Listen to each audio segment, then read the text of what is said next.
This is my addiction story. I'm a 41-year-old Eastern band, Cherokee Indian from North Carolina, and I had a regular life growing up here in the res, and it was nothing special, nothing really traumatizing. I saw alcoholism, I saw addiction on both sides of my family, my uncles, aunts, grandma, grandpa, but I also saw what I didn't want to be, and unfortunately, that was what I became in my 20s. So let me start the beginning. I was a kid, high school. I sold weed. Never get high on your own supplies, as the song says. So I tried to abide by that till I was like a senior, and then I knew I had my first drinks. I didn't really care for beer. It wasn't for me. So high school came and went. Graduation came. There was more beer. I didn't care for it, so I wasn't really a party guy. So then, after high school comes, I start smoking weed with with the friends that were left that didn't go away, and you start smoking because then it starts feeling good, or the smoking. I don't know. Who really knows? But I smoked to fit in, but then you start liking it. Then I started drinking alcohol, but not beer, but liquor. And for me, liquor was good. It tasted good. I don't know. It got a hold of me. And I became a liquor drinker, alcoholic at 19, and then it got worse after that. Instead of on the weekends when you're hanging out with your buddies, it's every day, and then that's for like 3 years. You're like doing what you're supposed to, being a dumb kid or whatever, and then like I become like 22. It's time for a change. I gotta. Everybody else having families and stuff, so I'm going to go to school. I'm giving it up. I go to school at SEC. I made it like a year and a half, and then for some reason, as I don't fully recall, I mean, I just start drinking and drinking and drinking, and every day. And by the time of that year and a half was up, on my Friday classes, I wasn't going to my last class. I was going to the liquor store and getting a $6 bottle of Aristocrat and getting drunk and going home. Fuck school, who needs that? And then after that, after I dropped out of school, with my alcoholism got worse and worse and worse. And then 5 years is gone, 27 years old, 400 pounds. You're like, what the hell happened? You almost have a stroke because you didn't have alcohol for one day, but you don't tell them at the hospital, so they don't know what's wrong with you, so they just think you're having a stroke. So then you like, oh man, I mean, so you try to do it on your own. I started exercising at least. I mean, I was more worried about the weight, and I kept drinking because you can't quit. I about died from not drinking. That was a perfect excuse. But that was like in January, February. That was when like the depression, as I kind of get now started, because my grandma died. uh, it was like Martin Luther King weekend. I remember it was like snowed, and my grandma died. And it's all.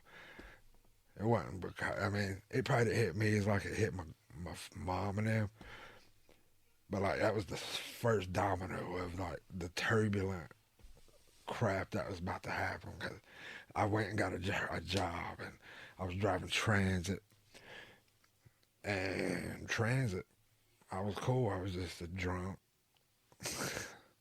driving transit. But as on transit, I found people that I got. Oh, I can give you a pill, man. All right.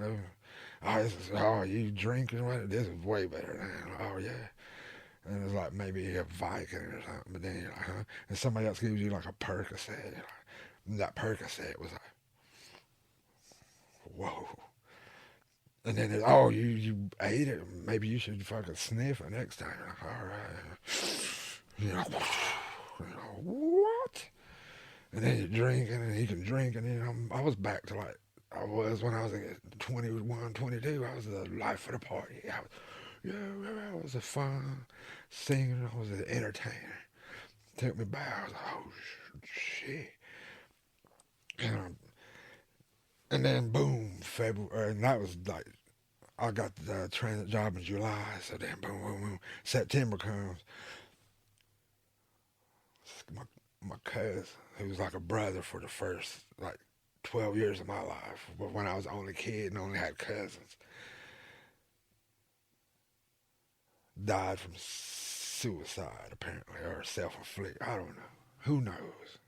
He died, and it was like, what the fuck, man? And then, and then, and then I dove deeper and drinking every day after work, drinking until like 5, 6. I get off work at 1 a.m., drink till 5, 6 in the morning till I black out.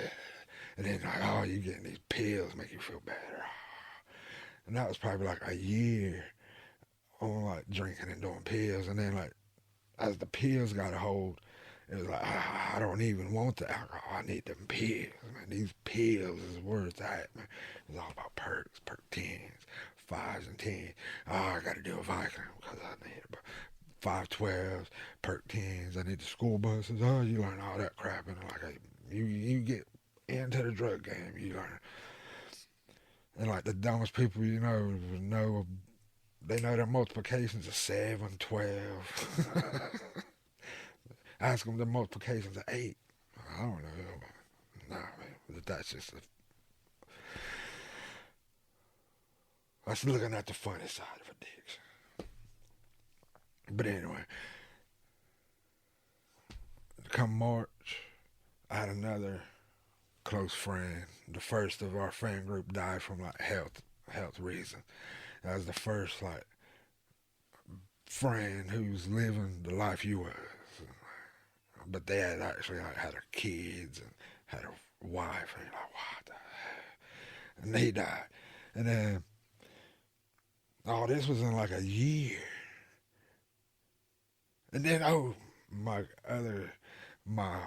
Uncle Fatty's only kid dies from an overdose come May. So this was, Grandma died in January the first year, and then your cousin has suicide in September, and then one of your like 5 closest friends dies in March, and then May comes. Your one of your closest uncles, only kid, is gone, and then I just like fell deeper into this addiction thing. I tried to keep it in the like, oh, I'm only doing Percocets. I ain't getting up to like these oxys and these other things like I ain't doing 80s or 30s or whatever. I'm sticking to these 5s and 10s. It's a rationalization of it all because you're just trying to hide your pain. For me, anyway. And then I was stuck in that. I was stuck in that until like I don't know 2011, 2012, and that was the first time I finally got caught, or when I got confronted. Like my mom was like, "Your brother." I was just stealing from her by money, game, whatever I could get. I was just stealing, and I wasn't hurting nobody. I was just hurting the ones I loved the most. The stupid rationalization. I wasn't breaking the law. I wasn't stealing from other people. Nah, you're stealing from the people you supposedly love. And it's like, wow. And I didn't even see that. I was just trying to not. I was just trying to get them to quit talking at me. Just get off my back. And that was where I was. Just leave. I'm all right. I'll get help. So I got help for like 6 months, and then they was off my back. So I fell back again to it. And then I went back for like a year, and then I fell out. I got out for like 8 months. And then I got involved with some chick, and she said she was pregnant. So I went, I'm going to get it. I'm going to get it. But nah, you know how that shit goes. But anyway, oh, well, fuck that. I don't need to stay clean. And I went back hard, man. This is Well, I mean, when I went to the casino, that's when I started doing 30s. So it's like when I got fired from fucking transit after 3 years and like two. Like, I mean, in that darkness, after it was like when I got fired from transit, it was like a blessing that I didn't capitalize on because I actually kind of got clean, but then I got back into alcohol because it was cheaper, so I didn't have a job. So. But then after that, when I went somewhere along the line, the 30s was like all you could get. Percocets had dried up, so, and you can't go back to Viking because them don't work. So you go up. 30s was all turkey ass, so blah, and then that shit was a whole different story. I went to the casino because I had to have a job. Cause you got to pay $50 a day at least just to not be sick. So there I was working at the casino. I worked there for like 8 months. That was about all I made it because the addiction. You can't work because you can't afford to have that money in 2 weeks. You need that money today, so you just spend your days hustling or whatever you're doing, stealing, scheming, all these things. I don't know. Oh, let me see what kind of lies I can craft. Oh, see who you can borrow some money from. That's like first, and then nobody's gonna loan you no money. Then you start. All right, where can I find it? Who has something I can take? Cause I'm all that matters. And it's a selfish, lonely life. Even when you got friends that you that are lost in the same thing, it's still lonely because you keep them away because if you can't share your drugs, I need them all yourself. So then it's just, oh, wow, yeah. And then while you're lost in that, you just everything else don't matter, and that sucks. Cause I got lost in that until 4.5 years ago, until March of 18. March of 18.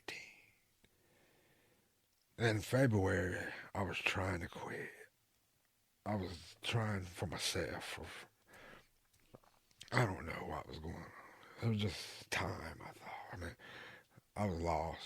I blew 2 cars up driving back and forth from Athens almost every day because my dealer needed to go and it was free. I just had to drive. And I could get 2 pills and gas. That's 120, $30 every day or two. So, yeah. And then when your ride or die dies, that was when it hit me. Like, what the hell are you doing? You know how this shit hurts. Just think about how his parents and his family and his kids and everybody that are actually family. Think about that pain. And that's where you're leading your family. And that's why that's why I started because I didn't want to hurt my family or anybody else. It's just like, yeah, I tried to numb it, but then that numbed. There was nothing after that because he died. It was all about getting high after that 30s, 30s, 30s, 30s, 30s, until the funeral. And then you're feeling like, oh, it still hurts no matter what it just hurts. There's nothing to get rid of it. And the person that runs the Suboxone clinic is always, she's caring. She don't want to lose anybody. So she was at the funeral, was like, hey, if you just need help, come back. So I was there like 20, It took like a week or two, but I was back. And I've been there ever since, like right before my birthday. And I just wanted to like stay alive. That was the basis of it. To At the beginning, it was just stay alive. And now I've come this whole 4 years later, and now it's like so much I've discovered. And that's just all I wanted to talk about was the addiction part to get us to the recovery part.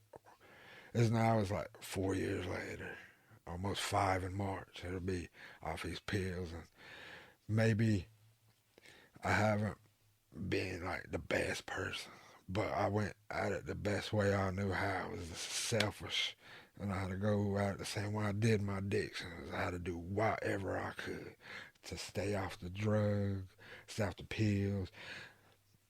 I even have to leave people behind at that time. I didn't forget about them. I just had to do this because it's hard to save somebody or try to get the boat rising if you can't even swim yourself. So I had to learn how to swim. And unfortunately, lost another one last year. And now I got one of the five people that were there.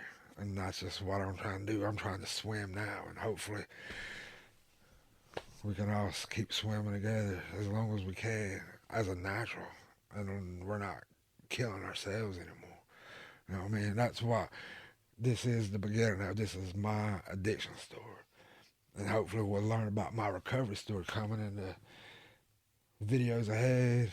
If you want to stick around in the coming weeks and videos, we're going to have my man Bumper with me to help tell his side, because he's been in this 4 years, almost 5 years like me. And for me, it was him and like people in my MAT group. I'm a medicated assistant treatment person, and that's why I'm a big advocate for it, because it saved my life and it kept people, a lot of people that have been there since I've been there and before. It's like they're still around, and that's all that matters right now. And it's that help that lets you finally get down to what's the matter, and that's what we'll cover in the weeks to come on Red's Life Recovery. So thank you.